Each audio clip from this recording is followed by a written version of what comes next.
الحمد للہ رب العالمین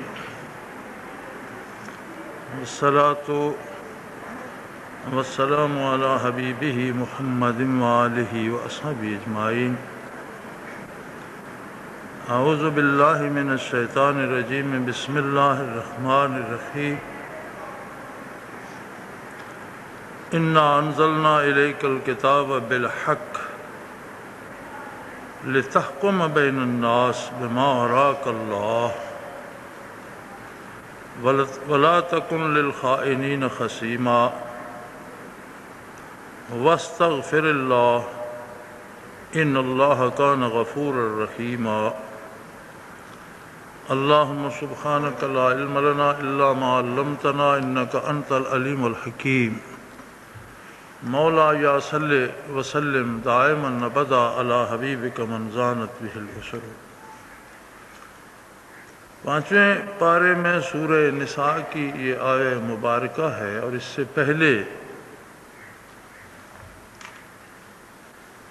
جہاد کا اور کفار کے ساتھ مقابلے کا، قتال کا تذکرہ چل رہا ہے۔ جہاد کے ساتھ ساتھ عبادات اور ذکر الہی کی بات ہے۔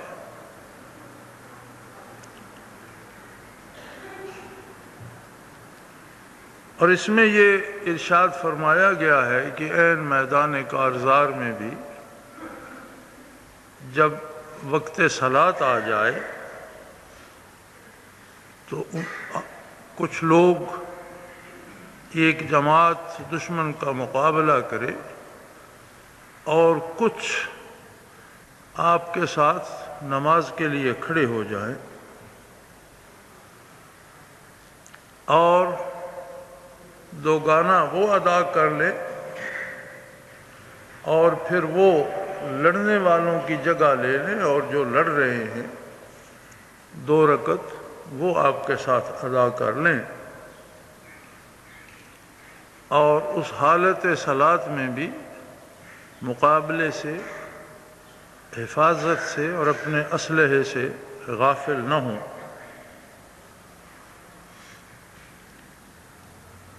فرمایا جب صلاۃ سے فارغ ہو جاؤ، میدان کارزار میں ہو، جہاد جاری ہے، قتال جاری ہے، فَإِذَا قَضَيْتُمُ الصَّلَاةَ فَاذْكُرُوا اللَّهَ قِيَامًا وَقُعُودًا وَعَلَى جُنُوبِكُمْ۔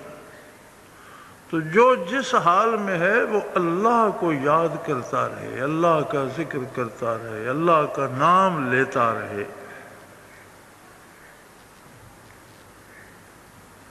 اور جب اطمینان ہو جائے، جنگ ختم ہو جائے، تو سکون سے، اطمینان سے عبادات کرو، کہ عبادت مومنین پر اپنے وقت کے اعتبار سے فرض ہے۔ اب اس ساری بحث میں زور اس بات پر دیا گیا ہے کہ عبادت بھی نہ چھوٹے، ذکر الہی بھی نہ چھوٹے، لیکن ذکر الہی اور عبادت قتال میں غفلت کا سبب نہ بنے، یا قتال اور جہاد میں کمزوری کا سبب نہ بنے، بلکہ پوری قوت سے جہاد ہوتا رہے۔ تو ایک خیال پیدا ہو سکتا ہے، جس طرح آج مغربی دنیا اسلام کے خلاف طوفان اٹھائے ہوئے ہے اور مسلمانوں کو دہشت گرد اور قاتل اور چور ڈاکو ثابت کرنے پہ تلی ہوئی ہے، تو خیال یہ ہوتا ہے کہ اتنی تاکید قتل و غارت کی ہے، مقابلے کی ہے، جہاد کی ہے، تو کیا واقعی اسلام بندوں کو قتل کرنے ہی کے لیے ہے؟ اس کا جواب اس آیہ کریمہ میں ہے کہ قرآن بندوں کو مارنے کے لیے نازل نہیں کیا گیا۔ اِنَّا أَنزَلْنَا إِلَيْكَ الْكِتَابَ بِالْحَقِّ، آپ صلی اللہ علیہ وسلم پر جو کتاب نازل ہوئی یہ حق کے ساتھ نازل ہوئی ہے، اور حق ہمیشہ باطل کو مٹانے کا نام ہے۔ یہ کبھی نہیں ہو سکتا کہ باطل بھی ہو اور حق بھی وہاں موجود ہو، دن بھی ہو اور رات بھی ہو، ظلمت بھی ہو اور نور بھی ہو، یہ دو چیزیں جمع نہیں ہو سکتی۔ تو قتال جو ہے وہ ابطال باطل کے لیے ہے، احقاق حق کے لیے ہے، حق کو نافذ کرنے کے لیے، باطل کو مٹانے کے لیے ہے، بندے مارنے کے لیے نہیں۔ اگر باطل سوائے مقابلے کے، سوائے جہاد کے، سوائے قتال کے اپنی حرکتوں سے باز نہیں آتا، اپنے ظلم سے باز نہیں آتا، تو جب تک وہ ظلم سے باز نہیں آ جائے گا تب تک مقابلہ کیا جائے۔ لیکن اگر وہ حق کو مان لیتا ہے، اور عجیب بات یہ ہے کہ یہاں حق سے مراد عقیدہ نہیں لیا جا سکتا، اس لیے کہ کسی سے قتال کر کے بنوق شمشیر عقیدہ منوانا جائز نہیں ہے۔ یہاں حق سے مراد انسانی حقوق ہیں، یہاں حق سے مراد معاشرے میں جو ظلم اور زیادتی ہوتی ہے اس کے مقابلے میں اللہ کے بندوں کو تحفظ دینا ہے، ظلم سے، ناانصافی سے بچانا ہے۔ مکہ میں اسلام نیا مذہب تو تھا لیکن کوئی پہلا مذہب نہیں تھا۔ مکہ مکرمہ میں کم و بیش ہر وہ مذہب پایا جاتا تھا جو دنیا میں کہیں بھی تھا۔ مورخین کرام لکھتے ہیں کہ یہ تجارت پیشہ لوگ تھے اور دنیا کے سفر کرتے تھے، تو کسی نے کہیں جو رسم، جو طریقہ، جو رواج دیکھا، حتیٰ کہ یہ بت بھی باہر سے درآمد کیے گئے، بت پرستی بھی باہر سے درآمد کی گئی۔ آتش پرست مکے میں تھے، سورج کے پجاری تھے، فرشتوں کو خدا کی بیٹیاں مان کر پوجنے والے مکہ مکرمہ میں تھے، وہ بھی تھے جو تمام مذاہب کے منکر تھے، وہ بھی تھے جو جنوں کی پوجا کرتے تھے، ایسے بھی تھے جو انسانوں کو پوجتے تھے، وہ جو نجومی جوگی ہوتے ہیں ان کی پرستش کرتے تھے، عیسائی بھی تھے، یہودی بھی تھے۔ تو یہ اتنے سارے مذاہب پرامن طریقے سے اسی ملک میں، اسی علاقے میں، اسی وادی میں، اسی شہر میں رہ رہے تھے، اپنی اپنی عبادت ہر کوئی کر رہا تھا، اپنے اپنے میلے لگا رہا تھا، اپنے اپنے جشن منا رہا تھا، کسی میں کوئی جھگڑا تو نہیں تھا۔ اس لیے جھگڑا نہیں تھا کہ معاشرے کے جو ظالمانہ اسلوب تھے اس پہ سارے متفق تھے، تصورات یا نظریات یا عقائد مختلف تھے، عبادت کے طریقے مختلف تھے، لیکن جو ظالمانہ معاشرہ تھا جس میں معیشت سود پہ چلتی تھی، طاقتور کا ہر کام جائز تھا، کمزور کے لیے ظلم سہنا اس کی مجبوری تھا، گھر بیٹھے ہوئے بندے کی اولاد، بیوی، بیٹیاں پکڑ کر بیچ دو، وہ کنیزیں اور باندیاں بن گئی، کسی کا گھر لوٹ لو، کسی کا گھر جلا دو، کوئی پوچھنے والا نہیں۔ تو یہ جو ظالمانہ معاشرہ تھا اس کے ظالمانہ اصولوں پر سارے متفق تھے، کوئی جھگڑا نہیں تھا۔ اسلام نے جہاں توحید کا تصور دیا، ذات باری کا تصور دیا، جن کے نظریات کوئی سمت ہی نہیں تھی انہیں سمت عطا کر دی۔ جو سب سے بڑا سوال جس کا جواب ہی کسی کے پاس نہیں تھا کہ تیرے بتوں نے یہ کائنات بنائی ہے، بتوں کو تو خود تو نے تراشا، یہ تو کوئی جواب نہیں کہ جس کو تم تراش رہے ہو اس نے کائنات بنائی ہوگی، اس آگ نے کائنات بنائی ہے، یہ تو جو کچھ اس کے پاس آتا ہے اسے تباہ کر دیتی ہے، اس میں تو بنانے کی صلاحیت ہی نہیں ہے۔ جس سورج کو تم پوجتے ہو وہ تو خود گردش کا شکار ہے، وہ تو ایک لمحہ رک نہیں سکتا، انتظار نہیں کر سکتا۔ جنوں جوگیوں نجومیوں کو پوجتے ہو، پیدا ہوتے ہیں، مر جاتے ہیں، یہ جو اتنا نظام بغیر کسی نقص کے، بغیر کسی تاخیر کے مسلسل متواتر رواں دواں ہے، یہ کون ہے؟ اس کا جواب کسی کے پاس نہیں تھا۔ وہ جو کہا گیا نا، جو نکتہ وروں سے حل نہ ہوا اور فلسفیوں سے کھل نہ سکا، وہ راز کملی والے نے بتلا دیا چند اشارے۔ تمام مذاہب کے دانشوروں، علماء یا تمام مذاہب کے جو لیڈر اور بنے ہوئے تھے پیشوا، ان کے پاس کوئی جواب نہیں تھا۔ یہ تو سب کے لیے بڑی عجیب بات تھی کہ نبی علیہ السلام نے 2 جملوں میں ساری وضاحت کر دی اور 2 جملوں میں بات ہی ختم کر دی۔ ایک ہی جملے میں قصہ تمام ہو گیا، لا الہ الا اللہ۔ اللہ کا تصور زمین پہ نہیں تھا، انہیں تو خوش ہونا چاہیے، اور غالباً وہ خوش ضرور ہوتے۔ اگر اسلام عقیدہ توحید پہ رک جاتا اور ان کے ظالمانہ جو اصول تھے ان میں مداخلت نہ کرتا۔ جھگڑا یا لڑائی جو ہوئی اس کا ایک بہت بڑا سبب یہ تھا کہ سارے ادیان باطلہ یا سارا معاشرہ جس باطل طرز زندگی پہ، جن ظالمانہ طریقوں پہ متفق تھا، اسلام نے اس کا انکار کر دیا اور فرمایا، یہ نہیں فرمایا کہ تم اپنا کرو ہم اپنا کریں گے، فرمایا نہیں، جو اللہ نے قاعدے مقرر کیے وہ ہوگا اور جو تم کہتے ہو یہ نہیں ہوگا۔ بہت معروف بات ہے، بہت مشہور بات ہے کہ تنگ آ کر رؤسائے قریش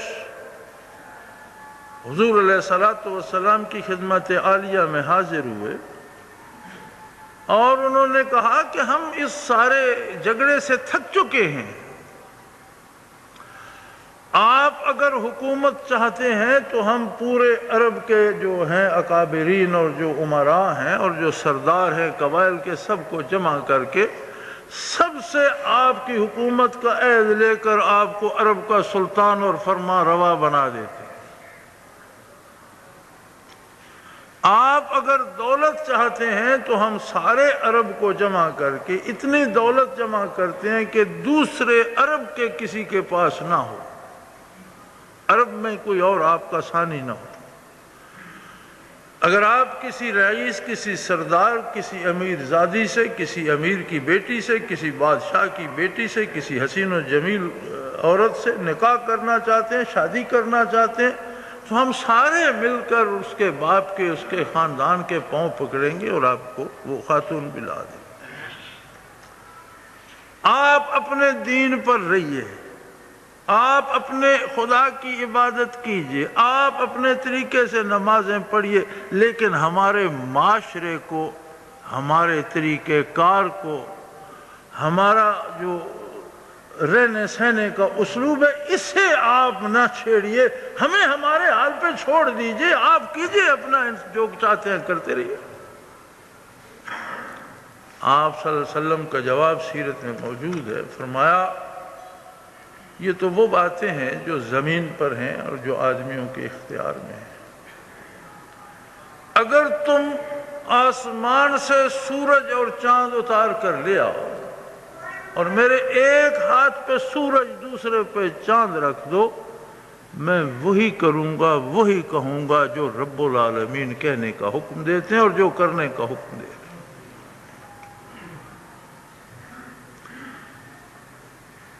یہ جو ہمارا طرز زندگی ہے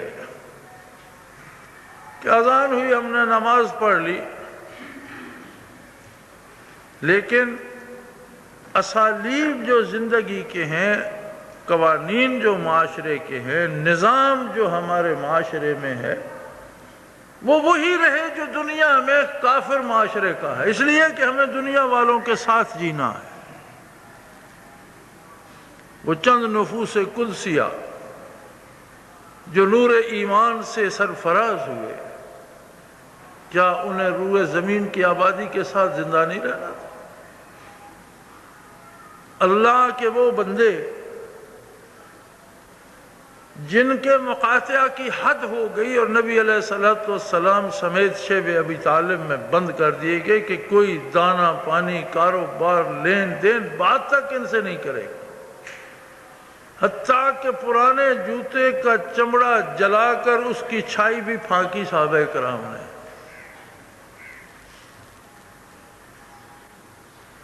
لیکن کسی نے یہ نہیں سوچا کہ ہم مر جائیں گے، اس لیے کہ پیدا ہونے والے کو مرنا ہے.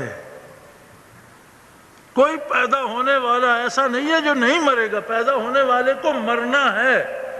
سوچنا صرف یہ ہے کہ ہمیں حق کے ساتھ مرنا ہے یا باطل کے ساتھ سمجھوتے پہ جان دینی. مرنا تو ہے، آج مرنا ہے، کل مرنا ہے، 10 سال بعد مرنا ہے، 1000 سال بعد مرنا ہے.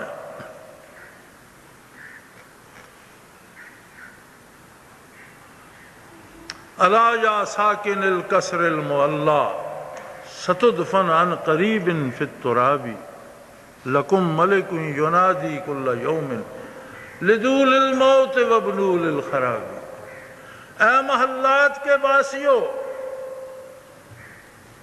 ان قریب تمہیں قبر میں دفن ہونا ہوگا.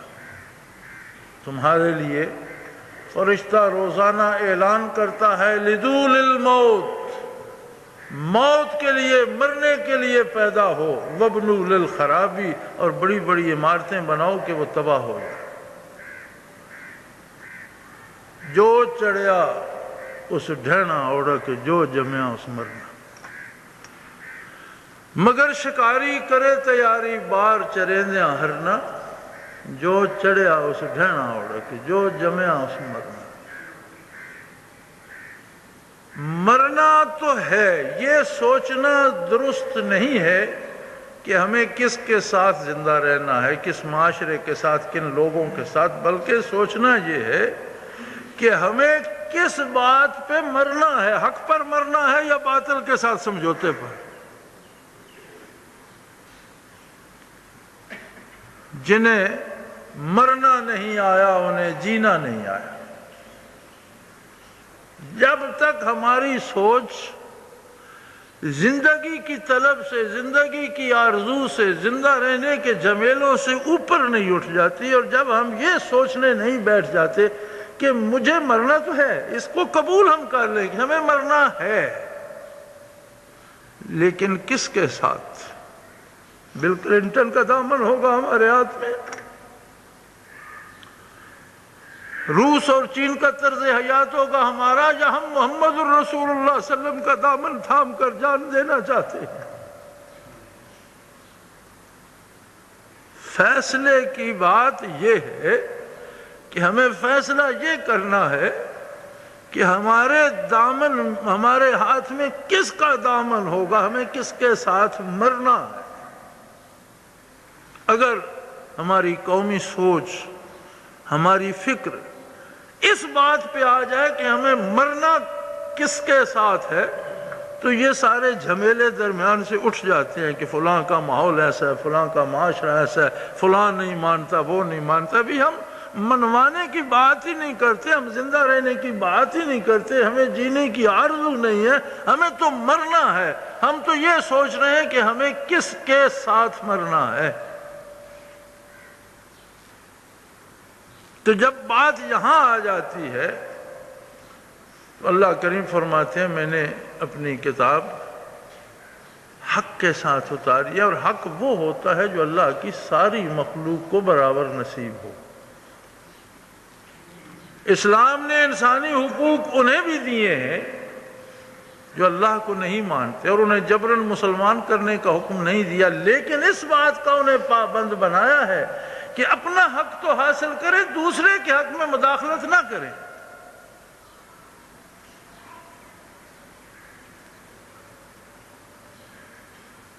اور فرمایا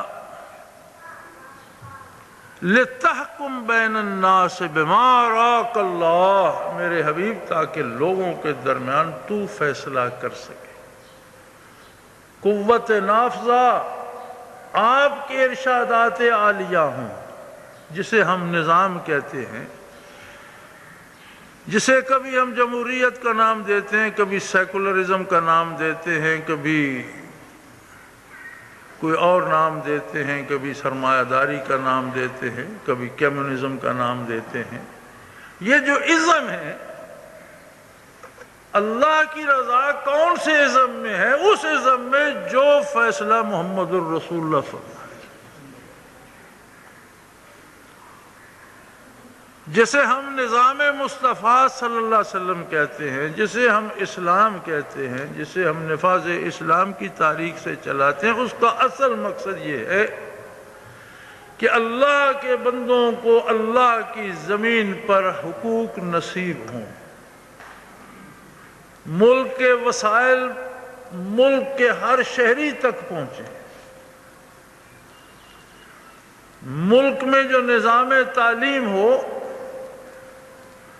وہ ایسا ہو کہ جس میں سلطان کا بچہ بھی فائدہ اٹھائے اور مزدور، کاشتکار اور جھگی والے خانہ بدوش کا بچہ بھی اس سے فائدہ حاصل کر سکے۔ اسلام میں یہ نہیں ہے کہ کچھ خاندانوں کے لیے ایچیسن اور برن ہال ہو اور دوسروں کو کہہ دیا جائے کہ اتنے بچوں کے لیے تعلیم ہم افورڈ ہی نہیں کر سکتے۔ بے شمار اللہ کی مخلوق اس کے بغیر ہو۔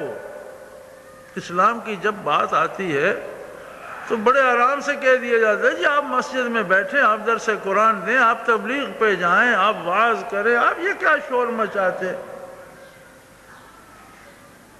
نماز، عبادت، ذکر الہی یہ ذاتی کام ہے اور فرد کے لیے۔ جو بھی عبادت کرتا ہے، جو بھی ذکر کرتا ہے، جو بھی تبلیغ کرتا ہے، جو بھی درس قرآن دیتا ہے، یہ سارا اس کی اپنی ذات کی پیوریفیکیشن کے لیے ہے، اس کی باطن کی صفائی کے لیے ہے، اس کے دل کو منور کرتا ہے۔ اور دل کی روشنی یہ ہے کہ دل کا اللہ کے ساتھ رشتہ قائم ہو جائے، دل میں برکات محمد الرسول اللہ آ جائے، دل میں عکس جمال یار جاگزیں ہو جائے۔ اور اگر ہم سمجھوتا کر کے جی رہے ہیں تو ہمارے دل خالی ہیں۔ ہم کہ اپنے ایک پائی کے لیے جان دینے والے لوگ ہیں۔ کسی ملازم کی 1 سال کی ترقی نہ لگے وہ زمین آسمان کے کلابے ملا دیتا ہے۔ کسی کاشتکار کی 1 انچ زمین آپ اس پہ پاؤں رکھ دیں وہ شور بپا کر دیتا ہے۔ کسی دکاندار، ارب پتی دکاندار بیٹھو، اس کی دکان سے 1 چمچ یا 1 کیل اٹھا لے تو وہ آپ کے گلے پڑ جائے گا۔ وہاں تو 10 کروڑ 15 کروڑ کا سامان پڑا ہے، لیکن وہ 1 کیل بھی ضائع تو نہیں ہونے دے گا، اس لیے کہ وہ سارا مال اس کا اپنا ہے اور وہ 1 کیل کی حفاظت کرے گا، بیچے گا، لوٹنے نہیں دے گا۔ ہمارے دل میں کون سا اسلام ہے کہ جس کے ہر گلی میں، ہر موڑ میں، ہر نکڑ پر پرخچے اڑ رہے اور ہم سی نہیں کرتے، اف نہیں کرتے؟ ہمیں درد کہ قرآن کے نزول کا مقصد ہی یہ ہے، اِنَّا أَنزَلْنَا إِلَيْكَ الْكِتَابَ بِالْحَقِّ، ہم نے آپ پر حق کے ساتھ کتاب نازل فرمائی، لِتَحْكُمَ بَيْنَ النَّاسِ، تاکہ لوگوں میں حکومت کی جائے اس طرح بما اراک اللہ، جس طرح اللہ نے آپ کو سمجھایا ہے، اس طرح لوگوں میں حکومت کی جائے۔ اللہ کریم ہمیں شعور بھی دے، توفیق بھی دے، اور ہمارے گناہوں سے درگزر فرما کر نفاذ اسلام کی سعادت سے بہرہ ور کرے۔ وآخر دعوانا الحمدللہ رب العالمین۔